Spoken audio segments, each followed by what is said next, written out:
Hey everybody, it's Gaijin Hunter and you're listening to the Guild Box. So in this week's show, I'm going to be mainly covering questions about Monster Hunter Cross, and I also want to ask...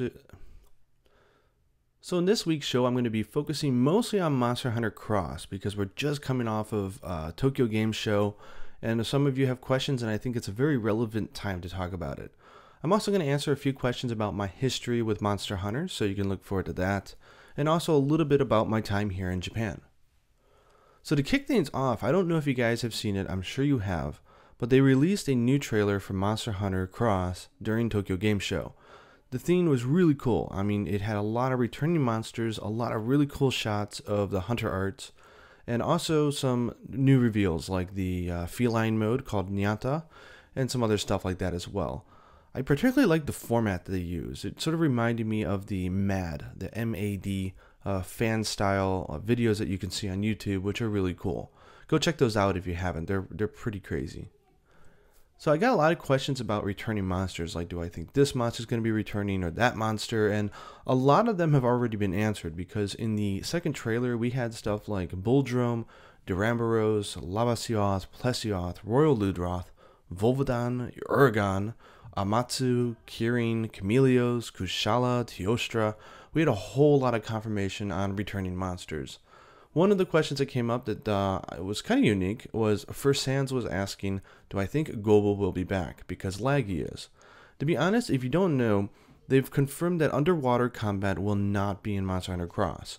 Now, Lagiacrus had sort of an advantage here because there was the Ivory version, so there was already a sort of a preset way that the monster could fight on land in very interesting ways.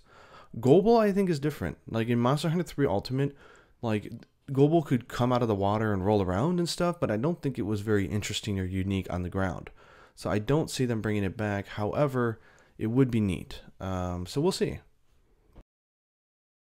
I also got a question here from Jose saying, I heard that it's likely that Zinogre will get a rare subspecies and that Seregios and Gore Magala will return. What do you think about that? I'll say right now, all of that is pure speculation. There's absolutely nothing that hints to any of it. The whole thing with Zinogre is a lot of people have been thinking, okay, usually in the games they've been giving a new rare subspecies to one of the monsters. In the last one, it was the Tigrex. They gave it the Molten Tigrex as a new rare subspecies. So people are kind of curious, okay, if they're going to do that again in Monster Hunter Cross, which we don't know whether or not they're going to, what monster is overdue? And I think everyone would agree that Zinogre would be a fabulous monster to choose to get a rare species. Whether that's going to happen, no one has any idea.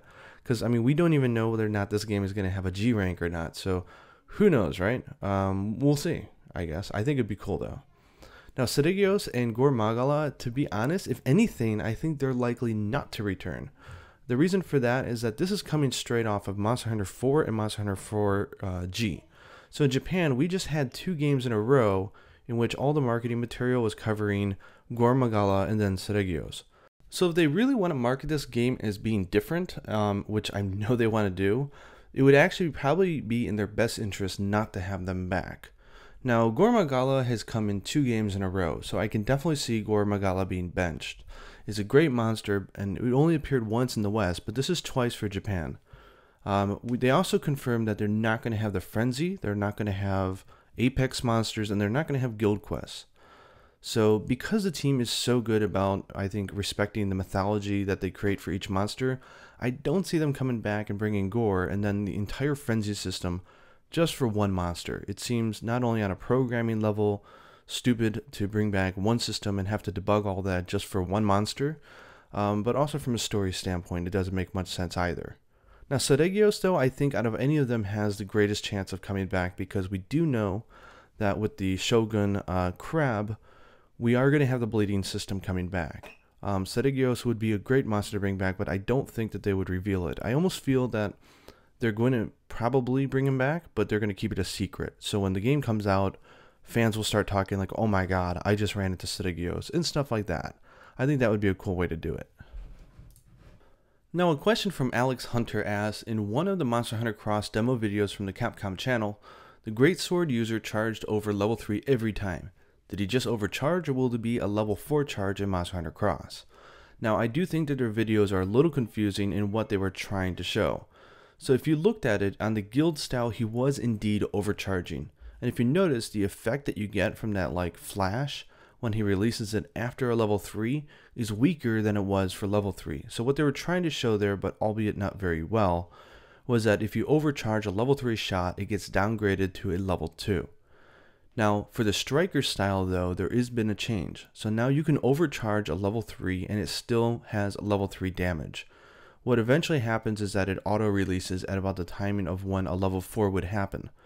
But don't let that confuse you. It's not a level 4 charge, it's a level 3. It's just that you can overcharge it without any penalty at all.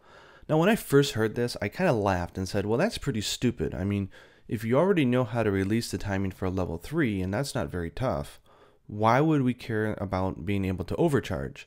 But then I realized it wasn't about being able to charge longer, or it wasn't about being handicapped. Like if you didn't know how to release it, it was a little bit looser timing. What it really is about is being able to have more flexibility. For example, if you see a monster coming and it's going to be, let's say, doing a tail swing, right? Now, if you time it well, you should be able to release your level 3 right at the right time to hit it in the face. But let's say the monster, you accidentally timed it a little early, or you just need a small more window to get the perfect hit. What this now allows you to do is to hold the level 3 charge for almost, I'd say what, like over half a second longer in order to do some minor adjustments on timing. So I do think it's going to be pretty good. And on the subject of styles, I get a lot of questions, and I'm not going to post who because there were so many, asking me which style and which weapon am I going to be using in Monster Hunter Cross. One of the things, and I talked about this in my style video, to keep in mind is that it's not meant to be to play, okay, I'm going to use guild this or striker that. The idea is that you're going to be interchanging between all 4 styles all the time. The guild style, for all intents and purposes, is the base style. Now you can play the entire game using guild, and there's nothing wrong with that. There's almost no things taken away. It's how you've always played it, and then for some weapons, even more. But the idea is that, okay, let's say you go up against a monster like Gamuto, right? He's incredibly tall, so to reach his head is going to be very, very challenging for a great sword user. But if you switch to the aerial style, you can bounce off of him and then start doing like charge shots to the head. That's something you can't do with any of the other styles. So that's an example of when you'd want to switch to aerial. Or if there's a monster that, you want to hit its back or something and it's just hard to hit. Like that's another example, right? Then after fighting a monster over and over again and you feel that you really have mastered the monster, right? You know the hit timing of when to evade stuff. You know where it's going to be after it finishes each attack. At that point, you're probably going to want to switch over and try Bushido style, because that would allow you then to create bigger openings and do even more damage, on the assumption, of course, that you know when to avoid attacks and also in which direction you need to be after the monster finishes the attack. So I think Bushido is going to be a great style for monsters you're already familiar with, or monsters that you get familiar with after hunting them enough times. I also think it's going to be great for like speed runs. I think it's going to be great. Striker style is completely different. As you progress in the game, you unlock new hunter arts. And the hunter arts also, are really powerful. So if you want to completely change your approach and say, okay, I want to be like the one-hit kill guy, then you're going to want to have all the different hunting arts, the ones that boost your attack power, the one that boosts the attack power of your next hit, and then like the supercharge. So if you want to sort of, all your normal moves are just support moves in order to charge up those gauges so that you can do your big supers, like that's another style, right? So I think it's really about interchanging all 4 styles as you play the game. Now, I do stick with my idea that it's better to play more than one weapon. I think you're losing out a lot if you don't. But when you're going through the story for the first time, it's generally a good idea to limit yourself to about 2 weapons. You don't want to be using all your materials and resources to literally level up like 5 different weapons at once. It's just not time efficient, right? So I don't know what weapon I'm going to be maining, so to say, but I always thought it was going to be longsword. But after trying guild, striker, and aerial, I still wasn't sold on it. Now, granted, I suck at the weapon, so maybe I was just playing it wrong. Maybe the aerial style is a blast. Maybe striker style is super powerful. I don't know. But it didn't really connect with me in a way that I said, like, this is what I'm going to play from day one. But then I got to try Bushido style at Tokyo Game Show, and I'll tell you, it was awesome. Like, the idea that you can do a spirit combo without and level up your gauge without having to have a complete filled bar of spirit energy. Being able to use those evades, because you're in really close when you're losing the longsword anyways. To using a perfect evade to get a level up slash even faster. And now instead of the round slash, you get this almost like over the head, like dual handled swipe, which I don't know how else to describe it. It's really cool. But it also has very low range because it's meant to be done close. So I can see this as being much better for online, because the round slash, as we all know, will trip everybody and everybody who's around you, but this attack won't. So Bushido Longsword is still in my head as a weapon to play, but being Bushido style, I don't see myself using it all the time, until I know the monsters well enough. So I think at this point, bow, and I think my focus is going to be both on guild and Bushido. And then I also wanted to go back and do lancing as well, because lance seems to be very powerful, and that used to be my old main weapon. So particularly the striker style and the Bushido style interest me. But I'll be playing all 14. It's just a question of what I'm going to do when I first get the game. And I don't know, maybe I actually have to do all the training missions with all the weapons and figure it out. I don't know. We'll see. Then the next question was, in my videos, for most of the hunter arts, they had like a 1 next to them. Can some of the arts be upgraded, or do we know anything from the demo? It wasn't a demo, but around the timing of Tokyo Game Show, they released a video online, which I subtitled as well on my channel, describing about the hunter arts and the playstyles. And they made it very clear that the hunter arts have more than 1 level. The way they said it in Japanese denoted about 3 levels or so, or at least more than 2. So I think it's going to be really interesting to find out how the heck you level those things up, because we do know from that video as well that as you play the game and clear quests, you'll earn and unlock new hunter arts. So that's going to be pretty neat. I like the idea of having something that levels up, so the more time you put into the game, the greater skills you're going to have. I don't know how that system's going to work, though. I'm pretty curious about it. But that's something to look forward to. And then, as you play, as your skills, let's say you have like the Charge Blade one, right?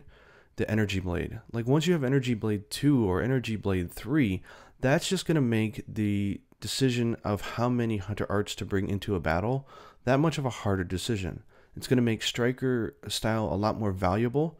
So perhaps at the very, very end game, we'll see a lot of striker speedruns, because maybe once all the hunter arts are buffed up, they're really powerful. I don't know. But yeah, I hope that answers the question. But yeah, hunter arts are going to be upgradable. So I had a question from user Harrison, who asked, what do I think the October 1st news from Monster Hunter Cross could be? Now, in case you guys didn't know, Famitsu, which is our weekly magazine here for gaming, teased that they have a surprise in store for Monster Hunter Cross, some big news that they would be revealing in the issue for next Thursday, which is on sale October 1st. Now, looking at the website, we know that they haven't really added a section yet about multiplayer or online, so there's possibilities it could be related to that. But I don't know, because honestly, I thought, we can come up with ideas for what they might be showing us. But after that whole Nyanta reveal at Tokyo Game Show, it just proved to me that we probably have no idea what they're going to pull out of their hat. And to be honest, as a gamer, that's awesome. I'm like super excited the fact that I have no idea. So October 1st, I don't know. What do I want it to be? Voice chat would be great, but there's no way in heck they're going to add that. Because Japanese players don't really want that, and I don't think they would utilize that, and it would just be a huge technical hurdle. I'm hoping there's going to be something related to how many ranks there are. I would love to find out whether or not there's going to be a G rank and an X rank. Who knows, right? So we'll have to wait and see, but you can definitely make sure that I'm going to be revealing that news in English on my channel, so please stay tuned and keep your eyes open for that one. Now, outside the game, this goes more about the product. I have a question asking whether or not, if you're in Australia, if you buy the Japanese version of the game and you have a Japanese version of the 3DS, can you still connect online? And the answer is yes. As long as you have Japanese hardware and you have the Japanese game, it's going to be pointing to the right servers and you're going to be able to play online no problem. And I've never heard of a complaint from anybody who saw lag or performance issues from playing overseas. Even myself, all the way back on Monster Hunter 3G, I was able to play that online from America without any problem. And then with my YouTube channel, will I be doing a full playthrough with commentary? It's kind of a half answer to this one, but I'm going to be doing a lot of Let's Plays so that people can see all the styles and the new monsters and stuff, just as I enjoy the game, but I'm not going to be doing a full playthrough, and there's several reasons why. The first is I don't want to be limited to only being able to play when I'm at a computer.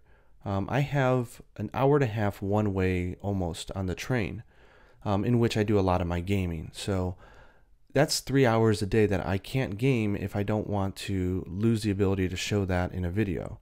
I don't want that. Plus, on top of that, I have my lunch break at work. So that's another hour. So that's 4 hours of Monster Hunter Cross gameplay I would be losing if I was to force myself to do it in front of a computer. I'm way too busy as both a full-time employee at another company and a father and running YouTube to have two save datas, one where I do full playthroughs and one where I do my personal playthrough. I'm not going to do that. Another reason is that I really think that, I'm not going to translate all the story. Like, I'll definitely talk about it in my videos, and I'll make sure to mark anything that might be a spoiler, so to say. And I'll blog about it as well, but I'm not going to sit there and translate the entire game. We know that the sales for Monster Hunter 4 Ultimate were really good, so the chances that Monster Hunter Cross is coming to the West in English is very high.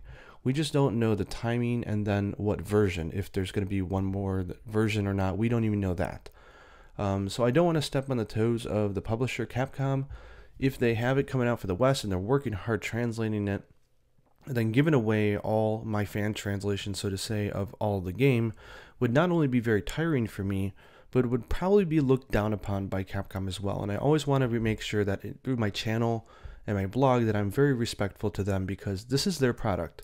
And I love the fact that we can enjoy it as a community, but I don't want to make their jobs harder, And DL asks a question for Q&A that my friends and I will be in Japan during the Monster Hunter Cross launch, and we're wondering what would be the best way to secure a copy of the game, maybe even the bundle. To be honest, people don't line up like you would think for like a console, so you're not going to have like 300 people lines or anything like that. But who knows, right?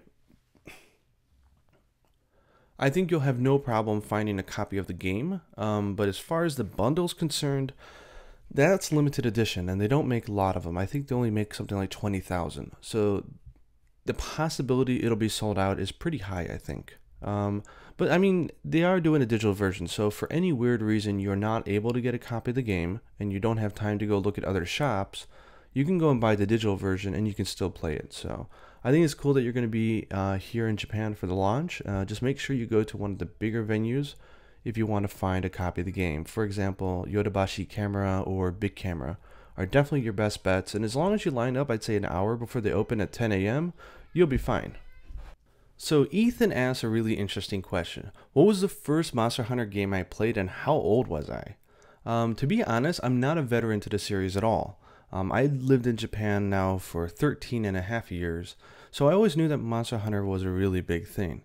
I tried it back when Monster Hunter Portable 3rd came out here on the PSP, and honestly I hated the game. I didn't know anything about it. It felt clunky, it looked pretty, but I think I just whacked on some monsters and that was it. So I gave up and just said, okay, this game is not for me.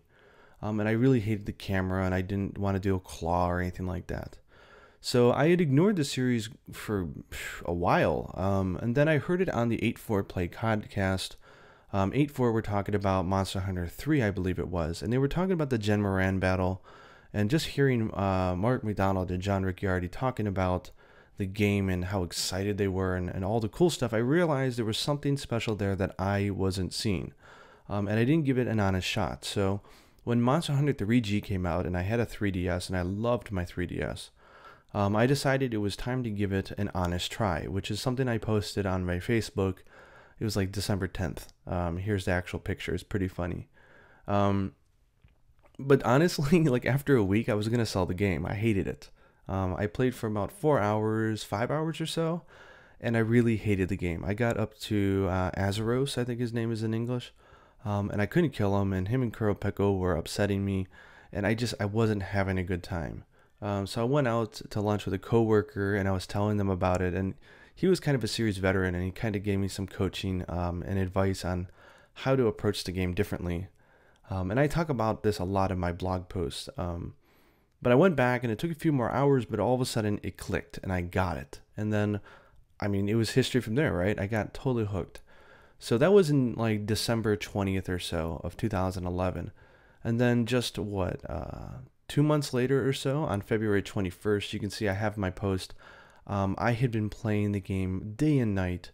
And because I knew nobody who was still playing the game and no one in my company was playing it, I had to do everything solo. At that point, I had finally given up Lance as my main and went to Sword and Shield because I was having some really hard time with the Brachydios. And I beat the HR7, which is the G2 quest against 2 Brachydios. And I felt so proud. I was so happy. Then finally, by March 18th, I had cleared all of G rank solo.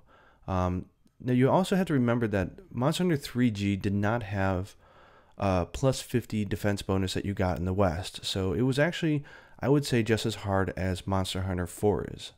So it was a big accomplishment for me for my first Monster Hunter, and from there it just went crazy. I mean, I got the Wii U version. I ended up playing 3G a total of about 1,300 hours. I went back and I dibble-dabbled in the past games, just burning time until Monster Hunter 4. And I've put in almost, I'd say, 3,000 hours in the series since December 10th, 2011. So, as I say, the rest is history, right? So as for how old I was when I played it, I mean, that was like... how many years ago? 4 years ago? Not even, no. Like 3.5 years ago. So that's like 1,000 hours a year that I've put into the series, which is pretty funny if you think about that. I'm 34 now, so I would have been, I guess, 31 at the time. Or 30, turning 31. So I hope that gives you an idea. But, you know, again, I live in Tokyo. I've been living here for 13.5 years. Right after I turned 21, I moved out here from America. And so I commute a lot on trains. So this series has always, since I started with 3DS, has been really good for me, being able to play on the trains. Now, Mr. Charlie Dave asked me, what has been my experience living in Japan? Was it strange to adjust to living there, and when did you move over? So as I just said, I moved over here right after I turned 21. It was always a childhood dream for me, right? Like, I want to live in Japan. I always loved everything Japanese. So I think it was down in the end of elementary school. I already knew this is where I wanted to be. But I moved here after finally realizing when I was an adult that I could save my money and I could do like a language school for a year out here. And then, you know, if things worked out well, maybe I can try to find a job and live here or not. So I made the big jump when I turned 21. And obviously things went pretty good. I mean, I worked, my first job in Japan was McDonald's.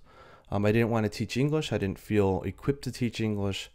I just wasn't interested in teaching English. So I started working at McDonald's, which turned out really good because I learned a lot of my slang and more daily conversation Japanese. Then after a year or so there, I moved back to the hotel industry, and I was working as a wine advisor at a hotel. And I learned a lot of my formal Japanese there. At that point, I realized that translation was something I was really good at. And then I found an opportunity to get into a company that was doing game localization for a lot of big companies. And then I've been with the game industry since. So it's been over a decade working on video games, starting out with game localization for about 3 years and then into producing. So yeah, I mean, of course it was different when you first move here. It's a new country. There's lots of new things, but you know, maybe it was my youth and the fact that I didn't have a wife at the time. I didn't have a child. I didn't find it hard to adjust at all. Japan's a very wonderful country to live in. I find Tokyo is one of my favorite cities, if not my favorite city that I've ever been to so far in my life. And it's been a great experience. I don't know what to say beyond that. But if it wasn't a little strange to adjust, then it wouldn't be interesting, right? I mean, you don't want to go move somewhere and then it just be like the same thing as your hometown. So, and I can promise you, Tokyo is nothing like Cleveland. So it's been a great experience. I love this country. I love living here, and you guys should come. I mean, if you have time or money to visit, it's a fabulous place to come to, and I highly recommend it. Okay, for the final question for this week's podcast show is going to be from JZU360. I don't want to say that wrong. Um, but the user was asking whether or not I've tried Monster Hunter Explore, and if so, what's my opinion? So I actually did a video on my YouTube channel when they had the demo, which was like the closed/open beta they did for Android. So I borrowed an Android phone and I played it a little bit, and I made a video explaining how it goes, and it was good. I mean, I admit it was pretty fun. I think they did a really great job with repurposing the assets. The fact that it's still an action game, so the more you know about the monsters, you can actually utilize that knowledge in the game to kick some butt. The fact that it's more than just button mashing is really nice. So I think it's really good. I have no idea if they have any plans to release it outside of Japan. I hope they do, but we'll see. But right now it's in live service in Japan, but it's on Android, and I personally use an iPhone, so I've been waiting for the iOS version, which is said to be coming out in like a few weeks. I think it's in submission right now, and they're waiting for Apple approval, which can take time considering they just upgraded the OS, so a lot of people are updating their apps right now. That being said, I'm not a big person who plays games on my phone. There's a few different reasons, and it's not that I'm not open to the idea, it's just my phone is where my work is, it's where my family is, it's where everything is, right? And when I play a video game, I really like the idea that I'm shutting the door, I'm getting away from my daily life, and I'm able to immerse myself in the game. I just have a really hard time doing that with a device that is what wakes me up and bugs me every minute of the day. That's not the device I want to be holding in my hands when I'm playing a game. That, and I also really like physical buttons. So it's just a personal choice. But again, I keep an open mind. If you do like gaming on your phone or your iPod, this is a really good game. So good, kudos to them. But I will take the moment to sort of criticize Capcom Online Games for their most recent decision, which was they released Monster Hunter Freedom Unite here in Japan on iOS, and it's really well done. Super impressed. And it was a premium price title, but they just announced that they're not going to be updating the app so that it runs on iOS 9. That's pretty darn shitty. I think the fact that they were charging so much money, I think they owe it to people to do whatever programming updates they need to do. And it's only been out for like a year or something. So, I mean, just killing support for no good reason. It's not like it's a live operation game or anything like that. It just reeks of laziness, and it seems like they just want to like pretend it didn't exist so that they can focus on Explore, because Explore is where the money is coming. I just think it's a bad decision from a PR perspective particularly. So Capcom Online, shame on you for that one. But Explore is really cool, so go ahead and check it out if you guys have a Japanese Google Play Store or iOS Japan account. Once that's out, it's pretty cool. Anyway, thanks for tuning in for this week's Guild Box. I think I'm going to make this a bi-weekly thing. It's been kind of hard to do a weekly because we just had Tokyo Game Show and my job has been very busy. So I think if I make this bi-weekly, at least then I could commit more accurately to doing a show. So go ahead and keep those questions coming. Just send it over to askgaijinhunter@gmail.com. Let me know what you want to know about. I think I should probably come up with a theme for the show. So go ahead and follow me on Twitter at @aevanko, AEVANKO, and I will be talking about what the theme is going to be for next show. So keep an eye out there. And I also do have a giveaway that's going on right now for about 2 weeks. So I recently did a unboxing of the Monster Hunter Standard Plus Enraged version figurines. They are super cool, and I've decided I'm going to give away 4 of those figures to one special lucky winner. As long as you live somewhere in the world that I can ship to from Japan, you can win. I will pay for shipping out of my own pocket. All the figures are out of my own pocket as well. It's just a way of giving back to everybody, and I thought it would be really fun. So go ahead and check out the link in the description for this podcast, and you will see the contest, so go ahead and enter there. If you're a subscriber to my YouTube channel, you do get a few more entries than you do if you're a follower on my Twitter and such. And of course, this contest giveaway is in no way sponsored by anybody such as YouTube, Capcom, Tumblr, Twitch, you name it, any other thing in the world. So this is purely run by me. Anyways, I hope you guys all the luck. I hope you go ahead and put in an entry and see if you can win it. And hopefully, I can do another unboxing sometime. It was fun, it was new, and I hope you guys enjoyed that video. Anyways, I will do look forward to a video around October 1st when Famitsu dumps whatever news they have on Monster Hunter Cross. And until next time, happy hunting.